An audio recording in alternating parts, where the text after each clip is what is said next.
Hello and welcome in to episode 64 of the Calcio Connection podcast, connecting with you, Italian football fans from all over the world. We just finished watching the Azzurri and a 0-0 draw against Poland. Not the most exciting game in the world, but I did try to bring my good luck charm. Yeah, I know that for those of you who are just listening to this, you can't see this sweet jersey that I'm holding up. For those of you watching us on YouTube, and by the way, I hope you've subscribed to our YouTube channel by now. Just search Calcio Connection. Be one of the over a dozen subscribers we have. We've only posted one video so far on YouTube, so hopefully we can build this platform up. But yeah, we just watched the Azzurri draw 0-0 with Poland. Alex Donno alongside Jerry Mancini. Jerry, no relation, of course. At least I don't think any relation to Italy headman Roberto Mancini, whose team couldn't find the breakthrough here today. Jerry, how are you? I'm fantastic. That was a dreadful game to watch. I think that was one of the worst pitches that it scared me because what about if a player took one bad turn, one bad pivot, and all of a sudden you have an Achilles injury, ankle injury, you get something similar to Zaniolo, and all of a sudden you're thinking, oh no, that I don't want to be in that situation. And then people are going to say, well, what about Depp? I thought you had Depp. And I hate this analogy where you hear, oh, you got other players in your team, right? And it's like, no, it's not the point. You don't want to lose a player at international duty. You would rather feel the security of knowing that you lost your player due to league play and that they were there to help regardless. But it's scary when you're watching those guys today and how the ball's bouncing. It's not really bouncing properly and it's lagging. A lot of the passes today, I felt that on any other given day would be easier. I felt like every time someone made a pass, the ball would just stop halfway because of the turf and the way the water and the damp and everything probably. But overall, it was a dreadful game. But I thought my player of the game was Moise Kean. When he came off the bench, he made an impact. I thought in 20 minutes he really made a spark. And Chiesa missing that sitter at the beginning of the game was I don't want to chirp on the guy. I'm not going to hate on him, but Chiesa does a lot of good things, a lot of good runs, a lot of good crosses. He can make good passes, but his finish is just it's like a step behind, and a lot of sitters, a lot of good chances he should be bearing, but it didn't disrupt him from his game. I'll give him that. Like he kept battling hard, good intensity, good motivation. We'll see what happens going forward, but overall, I would probably give him a 6, 7 out of 10 for his game. Yeah, you talked about that sitter in the first half that Chiesa couldn't score on. That was a really nice cross that he received from Belotti. And, that was like the chance for the two of them to collaborate and really do something because both of them, especially Belotti, I thought were pretty poor in the match. And we've seen that before. As soon as Belotti puts on that Azzurri jersey, he struggles, which has, been kind of a familiar thing lately. And really, I thought that there was a lot of good to go with the bad, right? We talked about it not being a good game, being a sloppy game. It didn't help that the pitch in Gdansk, Poland, was in really poor shape. But, overall, for those who didn't see it, and for those who did, you'd probably agree with me. I thought the Azzurri deserved more from this game than they got. They really controlled the match. The back line was excellent. Even going up against a guy like Robert Lewandowski, you didn't really feel like you were in tremendous danger. There were a couple of decent balls put into Lewandowski in the first half. One of those was a big sliding challenge by Emerson to really save Lewandowski for being able to score on it. Bonucci had a nice header back to Donnarumma on a cross that was intended for Lewandowski. So the back line did their job. The midfield definitely did their job. It's just a problem with the attack, and of course, midweek, you saw the Azzurri score 6 goals against Moldova, but you and I could each have a hat trick against Moldova. I mean, there's really no challenge to that whatsoever. So, I mean, I think overall, you can continue to see that Roberto Mancini is doing a fantastic job with the Azzurri because, in the back third and in the middle third of the pitch, They look really good, really balanced in their 4-3-3. They controlled the game. They had more opportunities. They had a lot more possession than Poland did for what that's worth. And even when Poland was able to get the ball on the counter, the Azzurri did a nice job tracking back and not giving space. I mean, I thought especially in the first half, which is, when the Azzurri had probably their best chances, including the Chiesa chance, was when they really should have found the breakthrough and opened up the scoring, because in that first half, like, Poland could barely string two passes together. I mean, Italy's press in the first half was really good. They were plugging up passing lanes. I mean, every time Poland touched the ball in the first half, it was basically a clearance to no one in particular, not even putting passes together. But we know how it is in this game. If you can't score, you can't win, right? So if you're looking ahead, to what the Euros may look like next year, if Ciro, who didn't play in this match, and if Belotti and Moise Kean, who played, very well, didn't score but created some chances, if these guys can't find a way to score goals, and Chiesa for that matter, if these guys can't find ways to score goals consistently in the Azzurri shirt, you're not going to go very far in the Euros. I do think, Jerry, it's going to make a difference when they have Insigne back on the left wing instead of Pellegrini. And Pellegrini today, by the way, this guy can't even put a corner kick in play. I mean, did you see the first couple of corners that he took? He couldn't even put it in play. He was putting it out of bounds for goal kicks. I mean, that was really troublesome. I mean, Italy had a lot of corners in this game. You would think that if Pellegrini could have put a couple of decent deliveries, maybe you could have scored on a set piece. You know who looks alive in this game? Florenzi. I think Florenzi leaving Roma really has really turned his career around. And since going to PSG, he looks like a whole new player. He looked really good this game. He made a lot of good runs, playing on the right side. And you know what? He wasn't liable for any plays. He made the simple passes. He made the simple runs. Very good, simple coverage. So for me, I thought Florenzi looked pretty decent. And at the end of the day, the number 9 is going to be Ciro Immobile. That's just the way I'm looking at it right now. Regardless, Immobile just looks more faster, more energetic, more quicker. We saw when he played against the Netherlands and he set up Barella for his goal, and he just looked really impactful all game. And then a lot of people are going to say, well, he's supposed to score. And you look at a game like this, sometimes your number 9 may not be able to score, but if he's able to open up players, contribute in different ways, that really pays off in the end. So a guy like Immobile is able to take away a defender, open up space, and allow someone else to score. And with Belotti, I just think the way he plays, he looked like a step behind. Now, again, like I say, the weather could have been a major factor. The whole grass and everything looking damp, that can really affect the way people play too. So I don't want to say solely that players played bad just because they were so bad. In my opinion, if the turf is not good, the pitch is not good, and you're struggling to run and you're slipping everywhere, you can see chunks of grass flying everywhere as soon as someone makes a step. So to me, I find that has a lot of impact on how someone plays throughout a game, and the way the ball bounces too. If in a regular game, you know how to react, how to time your jumps, how to time your runs. And a game like this where you see the ball just slowing down, and a lot of the passes Italy was making, I noticed that it wasn't really reaching to a player, and it allowed Poland to intercept it a lot of the time. So that can really make a difference in the game. But I overall, I relate to Florenzi. I think Pellegrini's shit. His crosses are garbage. The guy tripped over his own feet like 3 times in the box. Like, holy crap, man! Finish your run. And Verratti's, that guy can make a long pass, eh? He really impressed me today. There were 2 or 3 occasions where he was dribbling in these tight spaces with 3 Polish players right up on him, and he was dribbling out of those spaces. Like, I mean, his control. I mean, I don't watch him enough lately because I don't watch PSG in the French league as much as you do, but I sometimes forget how good Verratti is.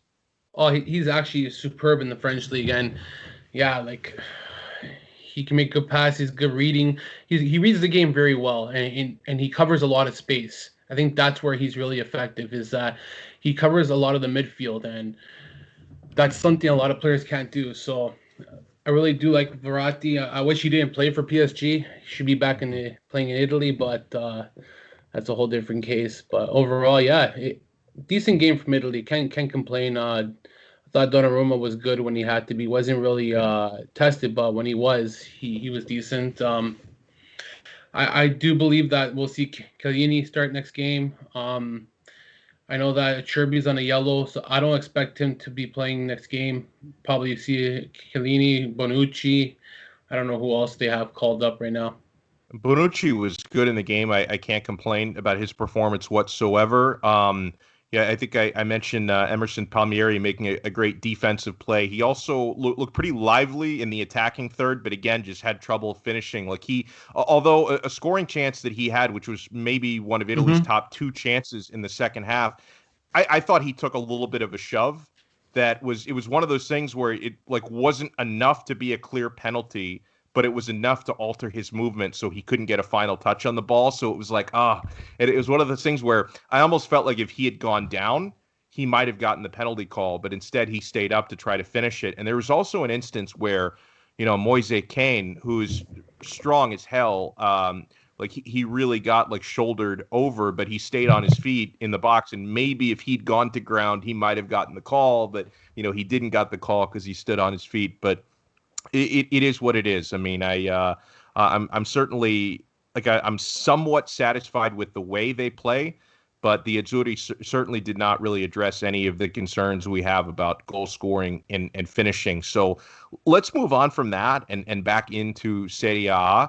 We have it's been pretty quiet with the international break going on, but it's certainly not been quiet, Jerry, for those anticipating the Milan derby. Now, we're not going to spend much time on that because we're going to have a big episode early in the week about that. We're going to be joined by Steve and Vinny from Milan Weekly Podcast, who I really, even though I'm an Interista, I love their show. Like, I really love their show. And I'm looking forward to having them, collaborate with us and join us for our next episode. So we're going to have a full derby preview coming up. But, Jerry, I am a little bit concerned. I think maybe there's a chance, not that I do not want this to happen, but, Inter, as it stands, are, 4 positive COVID-19 cases away from having to postpone this game, or at least not being eligible to play in it. Because COVID-19 is really starting to run through their squad. They up until the last week, they hadn't had any issue with COVID-19, so it just came out of nowhere. The first guy confirmed positive for Inter was Alessandro Bastoni. That was, I think, less than a week ago, and since then, and one of like the quirks, the weird things about this virus is it's so hard to quarantine positive cases and stop the infection because you'll have one guy test positive on a Monday, and you think, oh, if I just remove him and isolate him now, the rest of the squad is good because they all test negative, right? No, over the next couple of days, you have 2, 3, 4, 5 more players test positive because you never know when the infection is going to set in and come up on a test. So it makes it really hard to trace and quarantine and stop the infection. So up to this point, Inter have 6 confirmed positives, players who are not going to be able to play in the Milan derby. And it's Bastoni, as I mentioned, Milan Skriniar, which means the back line is going to be very thin. Roberto Gagliardini and Raja Nainggolan from the midfield, both infected. Ashley Young was the most recent case. And Andre Radu, the backup keeper to Handanovic, is also positive. So, I cross my fingers that this is the last of it. So what we'll likely see a back line in the derby of De Vrij in the center of the back three, Kolarov on the left side of the back three, and D'Ambrosio on the right side of the back three. We know that Kolarov is a human traffic cone when it comes to defending. So at least the positive is Milan is more dangerous on the left side than they are on the right side. So the more of the danger is going to be in D'Ambrosio's direction, who's, a little bit more fleet of foot, right? He's not my top choice right center back, but he's more fleet of foot than Kolarov on the left side. And so, I don't know. I think it's maybe like a 30-35% chance this gets worse and the game is not even played as scheduled on Saturday. But, Jerry, how does this affect maybe your prediction for the Milan derby, knowing that Inter is going to be without at least 6 players for this game? Don't you miss Diego Godin right now? Yes. I mean, I missed him already, Wow. but yeah, I miss him even Like more now. Godin would have made a massive impact. I guess this is why Conte bought more fullbacks and he bought more midfielders. I guess he took into consideration the whole coronavirus and not just injuries, but maybe losing players throughout the season. So, how do I see this playing out? This is an advantage to Milan because now they don't need to worry. Like Zlatan Ibrahimovic now has the upper hand. He's going to play a much weaker back line. So, I think this benefits him a lot coming into this game. But yeah, it's going to be interesting to see how this one plays out. And Zlatan, he had COVID-19, but he is now negative and cleared to play. So he is back. So I guess you could say, you know, Zlatan had his infection at a better time. Oh, did I freeze? Am I still here? Oh, hello? You froze, but you're not moving in the picture. Oh, that's weird. Yeah. You can still hear me though? Yeah, I can see it. I can hear you and everything, but it's frozen on my end, but I don't Oh, know if jeez. All right, well, we'll keep rolling through it then. I don't know. I don't know what to do about that, but I did want to move on, Jerry. The last thing I wanted to get to on this episode was, you know, now that the quote unquote summer transfer window is over, right? Squads are theoretically complete at this time, and I think it's led both of us to tweak our top six predictions a little bit in Serie A. And it's not just the transfer window being over. I think it also has to do with now we've seen most of these teams play 3 games. You know, a couple, Napoli and Juve have only played twice, but we've seen most of these teams play 3 games. So maybe we have kind of a better idea. I want to start with yours because, let me let you give your updated top 6 first, and then I have one question, or maybe you can address this why you changed a little bit in that top 6. Go ahead. well, I don't exactly remember my top 6, but I went with Juventus now first, Inter second, and I think that what they did at the transfer market with acquiring Chiesa and in getting younger, but younger good talent in their squad, and the fact that Delit's gonna come back and Dybala as well. I think they have a lot of balance throughout their whole lineup, and their midfield is much better than last season with Artur, and you have Wes McKinney, who looks like he's gonna flourish under what's his name, Pirlo. Pirlo? And the last thing is this whole Pirlo is not going to do well because he hasn't have games under him. I think at the end of the day, I didn't really consider this. He's got a lot of coaches, like a lot of assistant coaches that have a lot of experience and understand how to coach. And at the end of the day, he's got people who are going to guide him to make the right decisions and trial and error, but he has the support that is needed to win games at the end of the day. So I think they have the foundation in place, and it'll be a rocky start. But as Juventus knows, they always start off slow. As the season progresses, they pick up where they were left off from last season. And with Inter, I think they have a lot of good depth. But now looking at their signings, there are a lot of injury-prone signings, I find. Yeah, That Vidal is that was injury injury prone. prone. Like that guy couldn't stay healthy last season with Barcelona, and then you got Korlov who can't run if his life depended on it, and then you have Stefan Davrij, who I do think he's the best defender There's in nothing wrong with him, dude. Like, why would you but even bring him up? He's but fine. but like That's the guy. That's probably the guy I worry about least. In the him and Lukaku, I worry about that's the least. problem. Because then what happens is and that's what scares me about Cherby with the Lazio, is that they're so over dependent that one bad injury and that whole back line for Inter is done.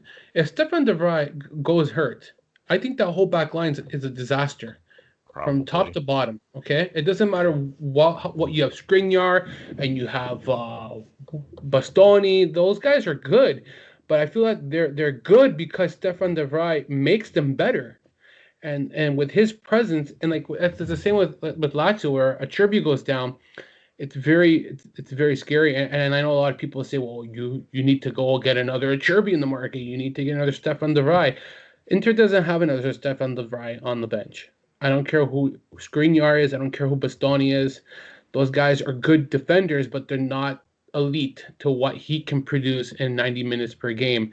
how stable, how reliable he is, and just it's going to be difficult, I find, for Inter, and then to compete for first going down the stretch. And then also, who knows what they do in Champions League? That's another thing. Does Conte go all in on Champions League and really put more consideration to it? Does he not? Hmm. That's another thing. And then you have Napoli. I still think Napoli is going to come out third. Hmm. I think they've done a lot of good things in the market, a lot of transfer market moves starting from January. My stance hasn't changed on them. I know they weren't as active in the summer transfer market. I know they failed to sell Milik and the whole dispute of what it was, but I still give them the edge because they got Koulibaly as well, and I still go with Lazio in fourth. And then not because I'm a Lazio fan, because I do believe that they had a decent transfer market. Yeah, they didn't get a center back that many people would have wanted, another Azzurri, but Wesley Ho coming back. I'll keep on saying it. This is a guy who wants to play with Lazio, who wants to prove himself that he belongs with the team. He does come cheap, and has actually spent a lot of money. They were one of the most active teams spending in the transfer market. I believe they were a negative 28 million. I want to say they spent more than they sold. So Yeah. that's the first time in the Lotito era where this is the first time we I forgot what it was. If we didn't sell more than or we sold more, we spent more than we sold in an Mm. era in the last 4 or 5 years. So he didn't make double digits, like 20 million in profit. But I was reading today, like last year, I believe we made 20 million profits. I forgot who we sold, but like the year before was Felipe Anderson. Yeah. The year before that was Kia Balde, and they sold forgot who else we sold, and Wesley Ho we sold like for 40 million. So there's been the last 4 years we've always made a profit. This year it's Latito has not made a profit, and he's spent money where he can. Now we do have a good striker coming in. We got some good midfielders, Andrea Pereira. So I'm pretty confident that if the only thing here's the big question mark at the end of the day. If Latito rotates, sorry, Latito, Inzaghi rotates his squad properly, and he uses Pereira in a game like Saturday in Sampdoria, and you got Spezia, and you're resting Immobile, Sergei Milinkovic-Savic, and you're playing your other guys that you bought, such as Akba Akpro, Gonzalo Escalante. That's how I believe that Lazio will survive this season. When you're playing Immobile against these shit teams, or not shit, but not good, but that's how you're going to run your team down, and that was an issue with Lazio last season, where we overran these players and just depended on Serie A, and it all depends on how much Inzaghi is willing to rotate his lineup. That's the biggest if. This guy needs to figure out, and even when we say we don't have enough center backs, go to a four back. Hmm. Use go two center backs and use a right back and a left back. Like I don't see why we can't use Lazzari on the right and Mohamed Fadez on the left, and you go with a Cherby and Felipe in the middle, or Patrick. You can change things up. You have the personnel, you have the extra players to change up your formation, where you don't always have to play a 3-5-2. And Right. no longer are you worried about, do you have enough center backs? You can change it up. There's ways to do it, and I think that Inzaghi seems pretty excited because he's got more players coming his way than he's ever had in the last 4 seasons, probably. And I have Atalanta fifth because I don't think they were that active in the transfer market. I think they sold more players than they bought. I know they brought Stammers in, but I haven't really looked at their lineup, to be honest. I just feel that they might down the road, down the season, they're gonna like have a lot of upset games where they're gonna drop a lot of points. I don't know. I think they're very heavily dependent on Papu Gomez, and without if something happens to Papu Gomez, I think that team doesn't hold together as strong as with him in the lineup. I mean, Personally, for me, I think the players that they kept are so crucial, and Ilicic being back is just gigantic. But go ahead. What was your number six? I will go with Milan. Milan was Okay. my number six. I would say six in Milan, and I had Roma seventh. I dropped Fiorentina right down the barrel. That team's terrible. Well, I and thought they now were that going to they've get sold better. Chiesa, Ooh. it only gets worse. Yeah. Yeah, that team has no direction, no. Oh, it's so bad. That team's a walking time bomb. Like the richest owner in Serie A, and it looks like it's not getting any better. So here is let me give you my old top six real quick. This was before the transfer market closed, and I'll give you my new top six. There's not a whole lot of change here, but my old top six, I have always had Juventus winning their 10th straight Scudetto, Inter placing second, Napoli placing third. In my old top six, I had Milan in fourth, Lazio in fifth, Atalanta in sixth. So here's my updated version, Jerry. The top three I have unchanged. We haven't seen Juve as much as most of these other teams. They did drop points against Roma, but still, I think they have the horses and the talent to win the Scudetto. So I'm going to stick with Juve at number one. I'm going to stick with Inter at number two.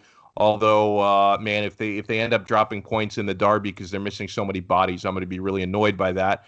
I am sticking with Napoli at number three, but I've got to say Napoli is the team, and they've also played one fewer game because it was their game against Juve that got called off, or they quote unquote didn't follow the protocol, even though they were Yeah, following the laws. They were following the law. They weren't following the rules. It's so ridiculous. Okay, but Napoli we've only seen twice, but they've looked really impressive. Osimhen has looked really impressive.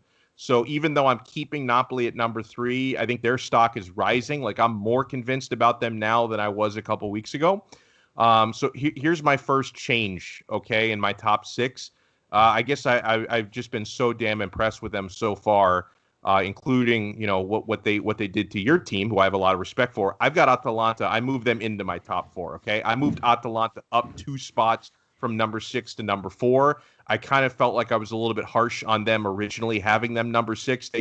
They still look like a well-oiled machine. Again, who knows? Maybe they'll have problems in three competitions, but they didn't last year, right? I mean, last year, they handled Champions League perfectly fine, and then when Serie A came back and they were playing 2 games a week, they did start to fade, like final maybe 2-3 match days of the season, but for most of it, they were fine. So I have Atalanta in a Champions League spot up at number four.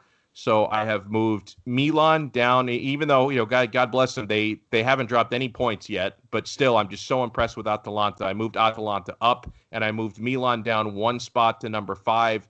And apologies, I did move Lazio down 1 spot to number six. So that is my new top six. Is top three the same: Juve, Inter, Napoli, Atalanta fourth. Those are the four Champions League spots.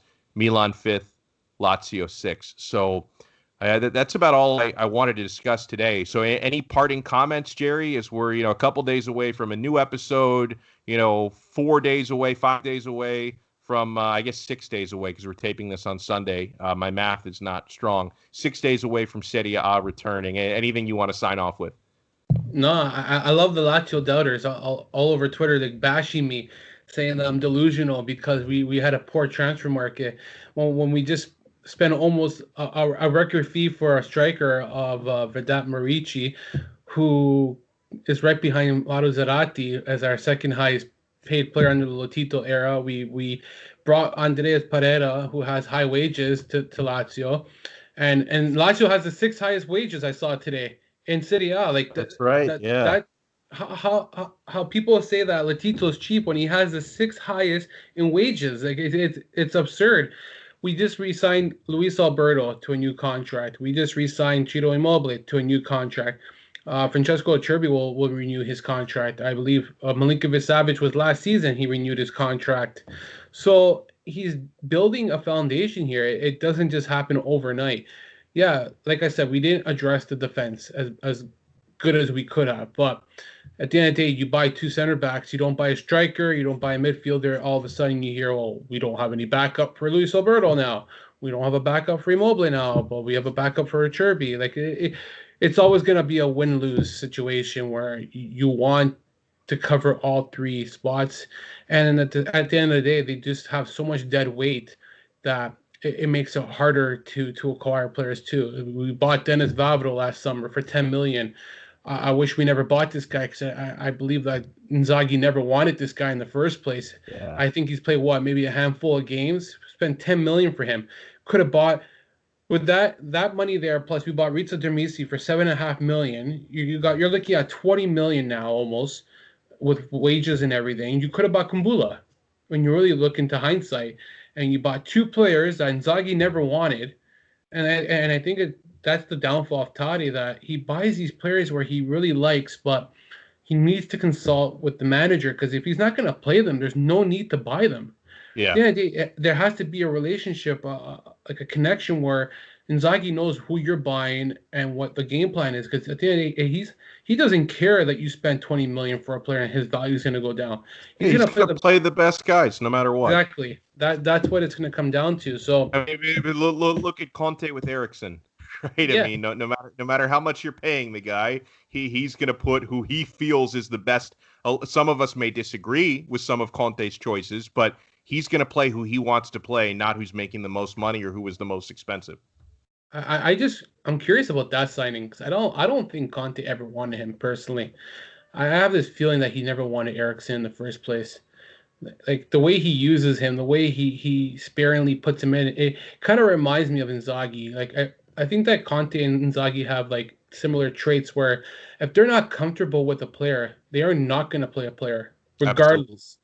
They don't care what their value is. Like, and the way that they evaluate players, it can be different from the way fans evaluate, because fans look at maybe who's the most creative, who's the most skilled on the ball, where managers like Conte and Inzaghi look at, okay, who tracks back the most defensively, right? Who keeps us the most balanced? And I think those are some of the issues where they may see it differently than the fans see it. No, absolutely. So I trust Inzaghi. I've heard that Marco Parolo might start at center back on Saturday. That is an alternative, because Luis Felipe did had surgery, laser surgery for his leg today, and apparently he's 100% healed. So we'll see how I've heard that it speeds up the process and it heals it quicker. I didn't know this, but he's 50-50 for Saturday. But it is what it is, and at the end of the day, I just wish that those two signings never happened. But now I'm okay with the transfer market. I think that people are a little bit too critical as well, because it's a whole pandemic and a whole different era. Had Lazio made the Champions League last season, like the season prior, I think we'd be looking at a different Lotito, where he would have been able to spend money and buy players and do things differently, because he had the income coming in. Everything was guaranteed ticket sales. Now there's so much uncertainty that for a lot of clubs, that you're not getting that full revenue, that full money that you'd be earning on a Champions League or anything, because there's a lot of lost money still. Even though you're still recouping money going to Champions League, you're not selling out games fully. We don't even know if there are going to be a lot of fans in a crowd. Like there's just so many factors that really changed the way teams will make money this season. So it is what it is. I still think that Inzaghi will prove a lot of people wrong. Since he's taken over as manager, every year he continues to impress and do something new with this team. Last season was Champions League. The year before was Coppa Italia. Before that was winning the Super Coppa Italiana against Juventus. Mm-hmm. There's always been something and then you won a Super Coppa this past year as well. Yep, against Juventus again. So he keeps on impressing. I think that he's right. If he has the players, I think you'll see something different from Inzaghi. I think you'll see more comfort level where he will rotate his lineup, and you'll see a different path with Lazio this season. So we'll see what happens. Well, that'll do it for this episode. And if anybody is wondering why I'm not wearing this vintage Baggio jersey that I brought with me after watching the Azzurri, I'm not wearing it because I bought this, Jerry, during the 1994 World Cup. I was 9 years old. So, several hundred pizzas later, I can't exactly fit into a jersey that fit me when I was 9. So I'm wearing an extra large Inter away kit from last year instead. You're wearing a Lazio kit, of course, as no one would be surprised by either of the kits we're wearing whatsoever. So huge thank you to those of you who are watching us on YouTube. Make sure if you haven't already, you hit the like button on this video and you hit subscribe to the channel because that's huge. I mean, I think at the time we started taping this, we have, this is only our second YouTube video, so bear with us. But I think at the time we started taping this episode, we have 14 subscribers, hoping to get that at least into the 20s by the next time we tape one of these. And of course, if you listen to us on the podcast, whatever platform you listen to us, audio only, make sure to hit 5 stars, which takes 1 second. And if you have maybe 30 seconds, hit 5 stars and leave us a 5-star review. That's a huge help as well. Remember, we have a lot more content coming up this week. We're going to have a big Milan Derby preview with Vinny and Steve from the Milan Week. I'm going to try and hold my end on the Inter side of it. We'll let those two hold up the Milan side of it, and Jerry could be the referee between the two sides. So we'll talk to everyone on the next episode of the Calcio Connection podcast. Ciao.